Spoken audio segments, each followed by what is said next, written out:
Hi, this is AJ of Pagpapakatao TV.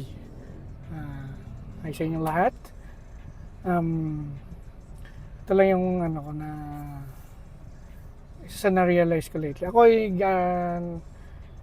nanggaling sa generation na kung saan 70s. Yung generation na kung saan naabutan yung transition from yung transition na yun nga, ang mundo na walang high technology sa point na to na sobrang advanced na ng technology. So, naranasan, siyempre kami yung nakaranas, isa sa mga nakaranas ng walang gadget. Lumaki na walang gadget, walang internet. Ngayon, anong relate nito sa sasabihin ko? Kasi ito lang yung na-realize ko lately. Yung lately, especially sa social media, halos lahat ay may kalayaan na kahit total strangers ay yung may opinion sila sa strangers din kung sa social media, like for example yung term na nagva-viral ka tas nababash. So kadalasan yun yung nangyayari ngayon. Mababash ka kapag may ginawa kang ganito, ganyan. So na-highlight yung na babash, na troll ka kung ikaw ay natsyempohan na kahit wala kang ginawang may ganun nangyayari. Pero kadalasan sa observation ko, marami sa mga natotroll na babash ay yung mga may itsura na may ginawa talaga. With the exemption of course ng mga troll talaga. Ano ba difference ng troll at saka legit na nagbabash lang? Yung troll, I guess ang troll yung mga nang buburaot lang, yun yung term doon. Kaya kadalasan yung mga troll ay mga account, mga dummy account. Kasi yun nga, may possibility. Ito naman napatunayan na. So iba doon ay paid. Binabayaran sila para kasi ang panahon ngayon, especially sa social media, tapos napili mo pa yung content creator ka. Anything ay iba gagawin kapag para lang para sa views, para sa reaction, na doon actually kumikita yung mga digital creator. Kasi marami na nga na-inspire na maging digital creator. Kasi marami na nga na-inspire na maging digital creator. Kasi napakaabot kamay na dati, napakahirap niya, kailangan mo bumili ng mga high-end na mga gadgets and everything. So yun. So kahit kaya nga yung pinaka-recent yung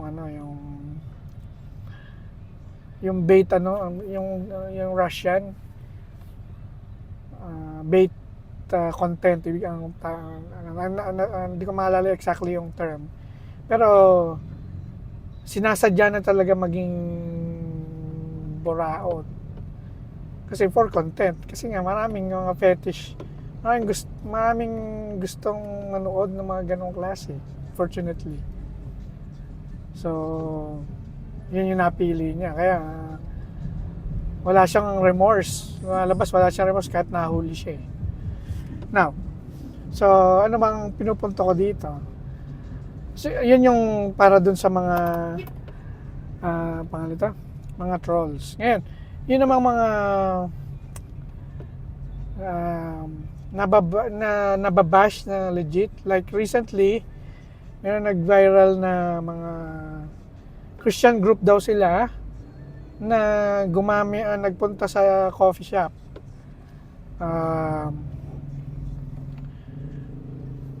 Para doon mag-fellowship. Kaya lang, nung sinaway sila, ay ang ganti nila doon sa coffee shop ay bad reviews. Pero yun na, naungkat na nga yung na gano'n na palang gawain talaga nila. So, konti lang ang order, pero ang dami nila, tas ilang oras sila sa nandun. Yan. Na highlight tuloy, nakaungkat, or na-bash yung religion. Yun nga.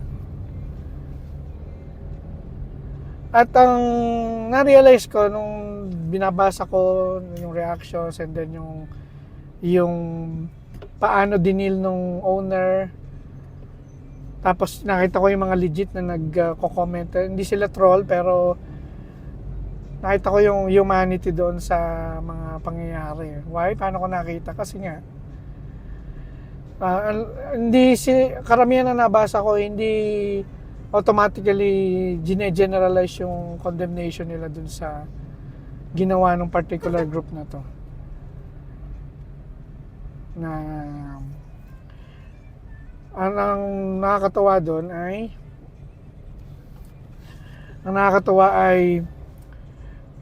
na pinopoint lang nila yung behavior kaysa dun sa claim. Kasi alam nila na pag ikaw ay Christian na tinatawag, dapat wala nang hanggat makakaya, wala nang mga un-Christian behavior na makikita. And most of the people knows that. Alam nila yon. So yun yung nangyari. So sa coffee shop na yun yung na-highlight to the point na hindi na nakayanan ng Christian group, nag-deactivate sila ng mga accounts nila. Kasi nga nababash sila. Tapos yung sympathy dun sa coffee shop, maliit na coffee shop, na small business, ay bumuhos. At isa ako dun sa nag-appreciate sa ginawa nila. Kaya ngayon nakita ko kaya naalala ko yung isang quote na lagi ko na narinig from Mahatma Gandhi, which is yung sinabi raw ni Mahatma Gandhi na I like your Christ but I don't like your Christians.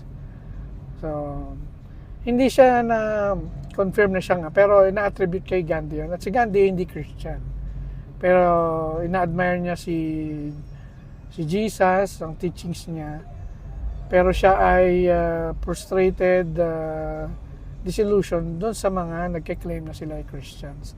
So ang daming ganun. Ngayon dito na-realize ko na papasok yung na-appreciate. Ito yung good side tingin ko ng social media, na ikaw ay lalo na kung talagang pinapublicize mo, kasi may settings naman ng Facebook, etc. lahat ng social media, di ba? Kung gusto mo ng private or public. Now, kung pinapublic mo yung mga ginagawa mo, huwag kang balat sibuyas na marami mag-scrutinize ng iyong mga pinoposts. Okay?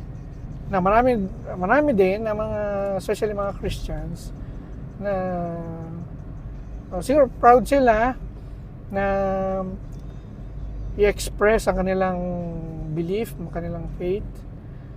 Unfortunately, ako kung nakakalimutan nila or sobrang feeling entitled lang na gumagawa sila ng mga bagay na un-Christian. Okay? So nung na-realize ko ang lahat ng ito ay definitely paalala din sa akin, of course, na wag yung integrity natin ang nakasalalay dito. Huwag tayo maging hipokrito. So if we claim that we are Christians, kasi siyempre follower ako ni Jesus. Kasi yun yung kinagisnan ko, and I don't see any nonsense sa kanyang mga sinasabi. And that's why I embrace yung faith na naniniwala kay Jesus. At everything pinipreach ni Jesus sa Gospels ay makatao. Ano? Galit siya sa mga hipokrito. Kaya yan yung mga point niya. So now, kaya ko na-appreciate ang social media, yung good side ng social media nakita ko ay mabilis yung kumbaga yung i-reproduce. So sa secular term, ito yung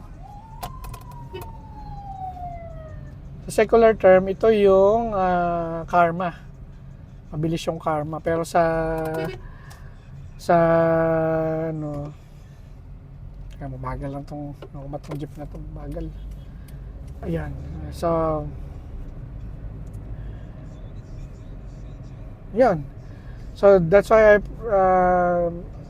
ang good side nito ay mas magiging maingat ka at hindi ka pwedeng hipokrito, hindi ka pwedeng nagpapakatao kasi sa mga legit na tao sa social media, tapos naka-public ka, talagang magko-comment sila. Ang bright side na mayroong mga tao na magko-comment, mag-criticize sila ng mga hindi makataong ginagawa, mga ganun. So, yun. So, that's it. So, in a way, I believe na ginagamit din ng Diyos ang social media. So, just be careful if you're claim to be Christian, dapat makikita sa inyong gawa. Kaya laging piliin laging maging mabuti at sa Pagpapakatao TV, laging mas cool magpakatao. Bye!